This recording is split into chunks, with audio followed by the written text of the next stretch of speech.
Good morning everyone. वक्त का इंतजार तो सभी करते हैं, मगर ध्यान रहे वक्त किसी का इंतजार नहीं करता। हम लोग देख रहे थे शून्य की संख्या निकालना, कल देखे थे टाइप 10 तक पिछले वाले वीडियो में। अब इसमें हम लोग देखेंगे टाइप 11 से।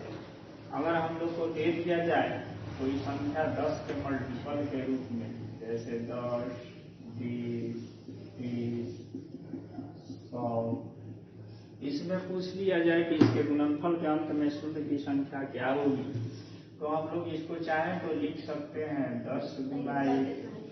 20 को लिखना चाहें तो हम लोग लिख सकते हैं 10 गुना 2।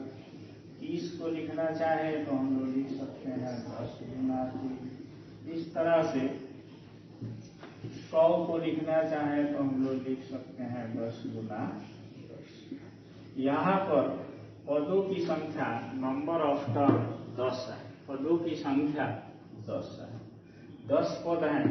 अगर एक 10 यहाँ से, एक 10 यहाँ से, एक 10 यहाँ से, 10 पद से एक 10 निकाल लिया जाए तो 10 का पावर 10 निकल जाएगा। यहाँ हम लोग लिखेंगे 1 गुना 2 गुना 3 गुना डैश डैश डैश गुना 10। अब यह तो प्राकृतिक संख्या का गुणनफल है, तो शून्य की संख्या इस बात पर डिपेंड करेगी कि 5 के अंकों की संख्या कितनी है। तो इसमें अगर हम लोग 5 के अंकों की संख्या निकाल लें, नंबर ऑफ 5 निकाल लें, तो हम लोग जानते हैं कि इस बड़े नंबर में 5 से भाग देंगे, यहाँ 2 आ जाए। इसका अर्थ हुआ कि इसमें शून्य की संख्या 2 होगी। तो जब इसमें शून्य की संख्या 2 है और यहाँ शून्य की संख्या 10 है, तो टोटल शून्य की संख्या नंबर ऑफ 0 बराबर हम लोग लिखेंगे, यहाँ 10 है तो 10 लिखेंगे, यहाँ 2 है तो 2 को जोड़ लेंगे, 10 2 12 है। 0 शून्य की संख्या 12 होगी। इसको हम लोग ऐसे भी समझ सकते हैं, जैसे यहाँ 10 का पावर 10 है, 10 का पावर 10 है, यहाँ एक शून्य है, पावर 10 है। इसका मतलब है कि अगर इसको गुना किया जाए तो 1 के बाद 10 से शून्य होगी। यहाँ शून्य की संख्या 2 है, तो हम लोग लिख सकते हैं 10 का पावर 2। इसका अर्थ हुआ कि शून्य की संख्या कितनी है, तो 2 है। अगर इसको हम लोग लिखें तो 10 का पावर 12 लिख सकते हैं। 10 का पावर 12 का अर्थ हुआ कि 1 के बाद 12 शून्य होगी। तो इसीलिए हम लोग इसको और इसको जोड़ देते हैं। तो यहाँ पर 10 शून्य और यहाँ पर 2 शून्य, दोनों को अगर मिला दिया जाए तो टोटल शून्य की संख्या 12 हो जाएगी। अब देखें अगर इसका दूसरा तरीका, तो हम लोग सम संख्या के गुणनफल में जो शून्य निकालते थे उस नियम पर भी बना सकते हैं। जैसे हम लोग पढ़े हुए थे कि सम संख्या का गुणनफल अगर दे दिया जाए तो पहली बार 10 से और उसके बाद 5 से भाग देके देखते हैं। पिछले वाले वीडियो में बताए हुए हैं, उस नियम से इसको भी बनाया जा सकता है, सम संख्या वाला नियम से।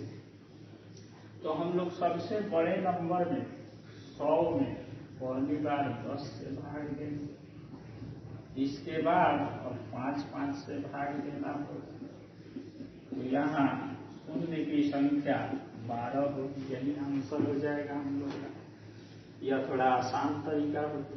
एक और सवाल इस पर अगर देखा जाए तो हम लोग अगर लिखे 10 गुना 20 गुना 30 गुना डैश डैश डैश 200 अगर दे दिया जाए, इसमें पूछा जाए गुणनफल के अंत में शून्य की संख्या, तो हम लोग दूसरे तरीका से बना करके देखते हैं। यह आसान है। हम लोग 200 में पहली बार 10 से भाग देंगे, 20 आएगा। इसी 20 में और फिर 5 से भाग देंगे, 4 आएगा। अब तो 4 में 5 से भाग नहीं लग सकता है, तो इसी को जोड़ लेंगे। 20 4 24, 0 शून्य की संख्या 24 होगी। एक दूसरा टाइप देखा जाए अब आप लोग नोट कीजिएगा, टाइप 12 में अगर 15 के मल्टीपल के रूप में संख्या दे दिया जाए, जैसे दे दिया जाए 15, 30, 45, इस तरह से 150, इसमें पूछ लिया जाए कि इसके गुणनफल के अंत में शून्य की संख्या क्या होगी, तो हम लोग फिर इसको चाहें तो लिख सकते हैं 15 गुना 1, 15 गुना 2, 30 को लिख सकते हैं, 45 को 15 गुना 3 लिख सकते हैं, इस तरह से 150 को 15 गुना 10 लिख सकते हैं। अब यहाँ पदों की संख्या नंबर ऑफ टर्म 10 है।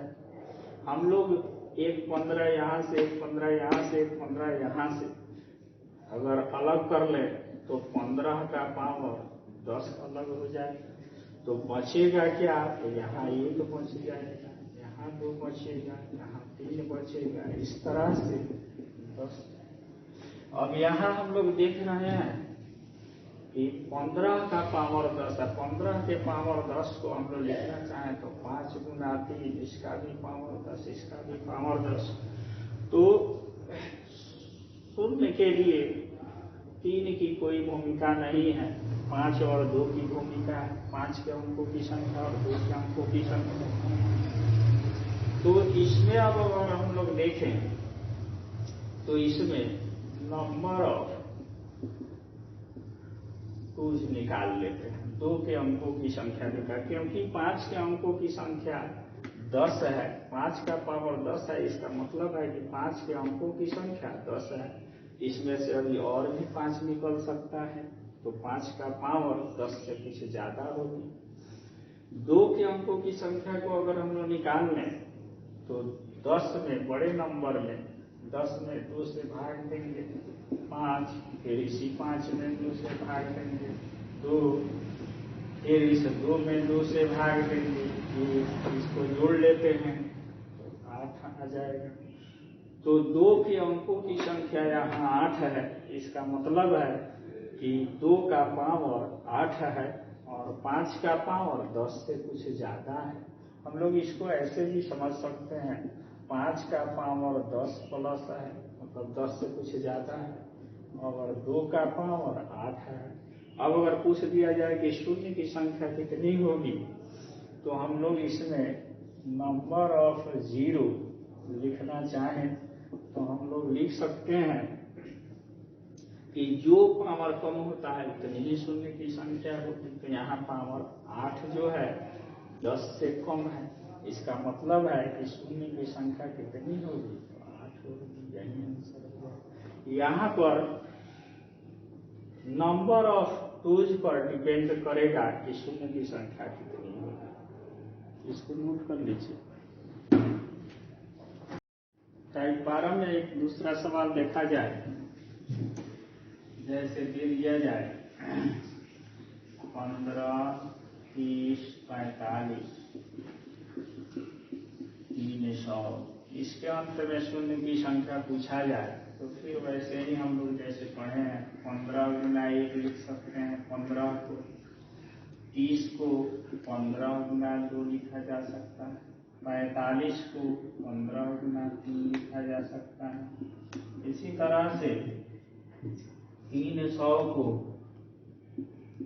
15 गुना 20 लिखा जा सकता है। अब हर एक पद से 15 को हम लोग अगर निकाल लें तो यहाँ 20 पद है, तो 15 का पावर 20 निकल जाए, यहाँ बचेगा 1, 2, 3, 20 तक बच जाएगा। तो यहाँ पर हम लोग देख रहे हैं कि 5 गुना 3, 5 का पावर 20 है और 3 का भी पावर 20 है, तो शून्य के निर्माण में 3 की कोई भूमिका नहीं है, लेकिन 5 की भूमिका है। तो 5 के अंकों की संख्या कितनी है, 20 है, इसमें से और भी कुछ 5 निकलेगा। अब हम लोग देख लेते हैं नंबर ऑफ 2 के अंकों की संख्या, क्योंकि 5 के अंकों की संख्या तो हम लोग देख लिए कि 20 से कुछ ज्यादा है। अब देख लेते हैं 2 के अंकों की संख्या। तो 2 के अंकों की संख्या निकालने के लिए इस बड़े नंबर में 2 से भाग दे देकर हम लोग देखेंगे। यहाँ होगा 10, 10 में फिर 2 से भाग देंगे तो 5, 5 में फिर 2 से भाग देंगे तो 2, 2 में फिर 2 से भाग देंगे तो ये। इसको अगर जोड़ लिया जाए तो 18 आ जाए। इसका अर्थ हुआ कि 5 का पावर 20 प्लस है, 20 से कुछ ज्यादा है, और 2 का पावर 18। 2 के अंकों की संख्या का मतलब हुआ कि 2 का पावर 18 है। अब इसमें पूछ लिया जाए कि नंबर ऑफ जीरो, तो नंबर ऑफ जीरो हम लोग जानते हैं कि जो पावर कम होगा उतने ही शून्य की संख्या होगी। तो पावर यहाँ कम कौन सा है? 18 है। तो शून्य की संख्या क्या होगी? तो 18 होगी। यही आंसर हो जाएगा। एक दूसरा टाइप देखा जाए, टाइप 13 में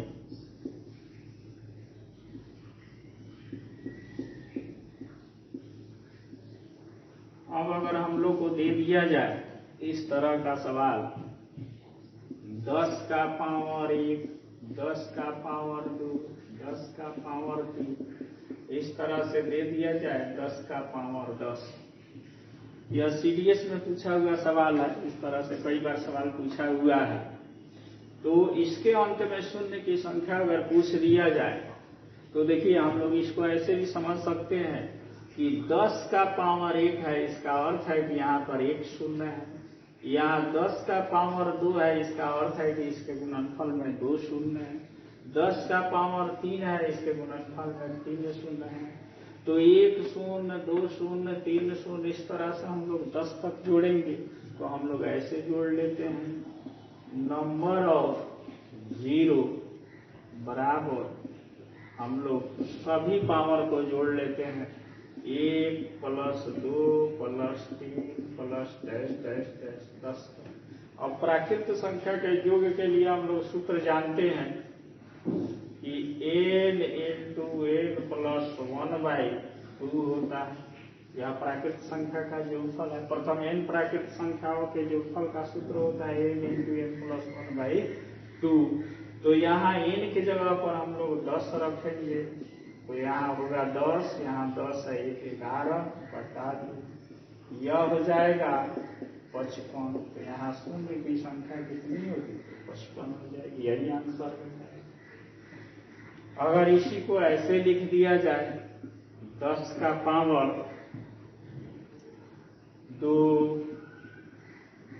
10 का पावर 4, 10 का पावर 6, इस तरह से 10 का पावर अगर दे दिया जाए 50 तक। अब हम लोग से पूछ लिया जाए कि इसके अंत में शून्य की संख्या कितनी होगी।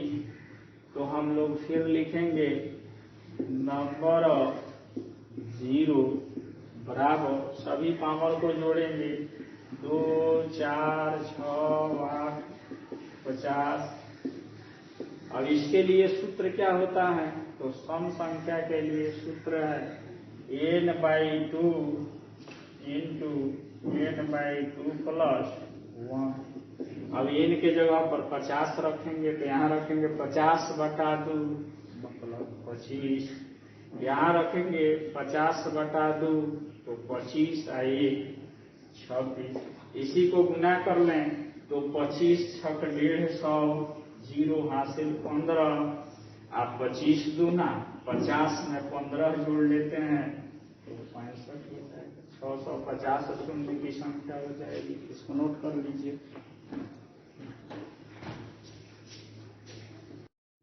टाइप 13 में एक दूसरा सवाल देखा जाए इसी टाइप में। यहाँ 2 तक बताए हैं। एक तीसरा सवाल देखते हैं।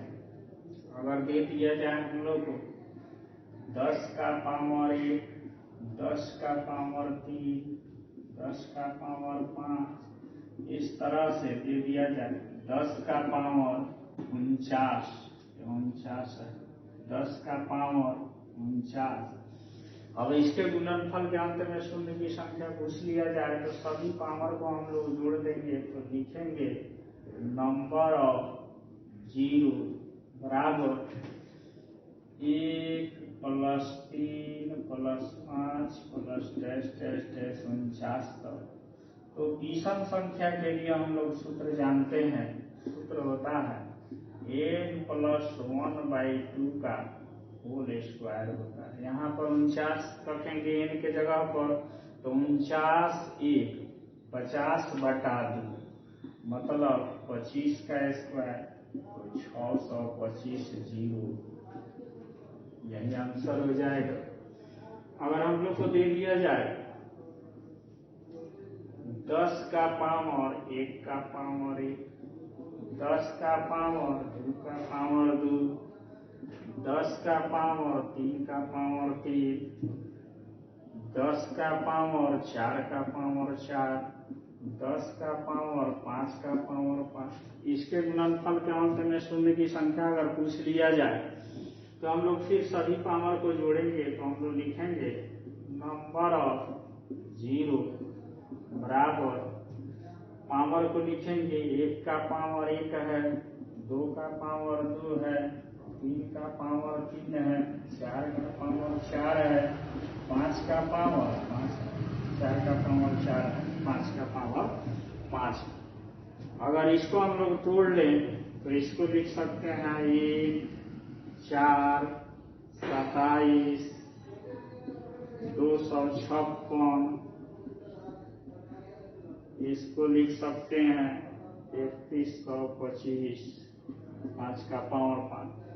इन सभी को अगर हम लोग जोड़ें तो आ जाएगा 3413 जीरो, यही शून्य की संख्या हो जाएगी।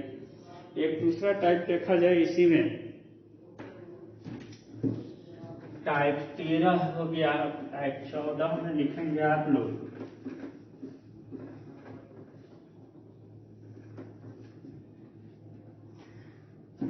लिखना है टाइप, नहीं था,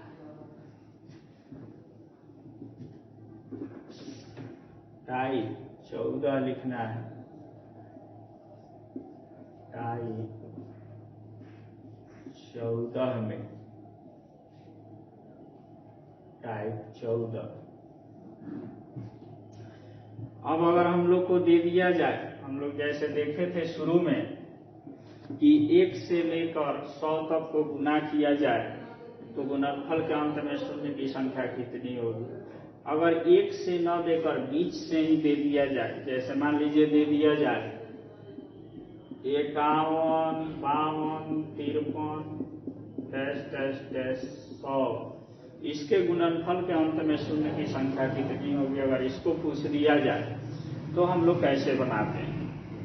तो देखिए सबसे पहले इसको हम लोग सजा लेंगे 1 से लेकर 1 गुना 2 गुना जहां तक दिया रहेगा, 100 तक दिया है तो 1 से लेकर, यहाँ 1 से 1 2 3 4 ये सब नहीं है तो हम लोग शुरू से लिख लेंगे 1 से लेकर 100 तक, और कहां से कहां तक नहीं दिया है तो 1 से लेकर 50 तक इसमें नहीं है, तो जो नहीं है उसको इसमें से घटा लेंगे। तो हम लोग लिखेंगे 1 गुना 2 गुना 3 गुना डैश डैश डैश गुना 50। 1 से लेकर जहां तक दिया रहेगा 100 तक दिया है तो 100 तक, और जहां से जहां तक नहीं है उसको घटा लेंगे। जैसे 1 से लेकर 50 तक नहीं है तो हम लोग 1 से लेकर 50 तक को घटा लेंगे। तो हम लोग जानते हैं 5 से भाग देकर पहले बताए हुए हैं फर्स्ट वाले टाइप में। तो 1 से 100 तक अगर गुना किया जाए तो शून्य की संख्या कितनी होगी तो 24। 1 से 50 तक अगर गुना किया जाए तो शून्य की संख्या कितनी होगी तो 12 होगी, यहाँ 12 जीरो लिखेंगे। अब इसमें हम लोग घटा लेंगे 24 माइनस 12, अर्थात इसके गुणनफल के अंत में शून्य की संख्या कितनी होगी तो 12 होगी। ये स्टेप नहीं लिखना है, मन में सोचना है कि 1 से 100 तक तो उसको निकाल लेंगे 24 जीरो। 1 से 50 तक नहीं है तो 1 से 50 तक को घटाएंगे, 1 से 50 तक में 12 जीरो, तो 24 जीरो में से 12 जीरो घटा लेंगे डायरेक्ट, यही आंसर हम लोग लिख देंगे। एक और सवाल देख लीजिए, जैसे हम लोग को दे दिया जाए, इसमें मान लीजिए दे दिया जाए 101, 102, 103, इस तरह से 200 तक दे दिया जाए। तो अब इसको हम लोग कैसे सजाएंगे? तो हम लोग लिखेंगे 1 से लेकर 200 तक के शून्य में से 1 से 100 तक के शून्य को घटा लिया जाएगा। 1 से 200 तक में शून्य की संख्या कितनी होगी? तो 5 से भाग देकर पहले बताए थे 49 होगी। 1 से 100 तक में शून्य की संख्या तो यहाँ पर 24 हो जाएगी। इसी को घटा लेते हैं। तो अब हम लोग लिखेंगे नंबर ऑफ जीरो बराबर 49 माइनस 24 अर्थात 25 जीरो इसके गुणनफल के अंत में होगी। इसके गुणनफल के अंत में यही आंसर हो गया।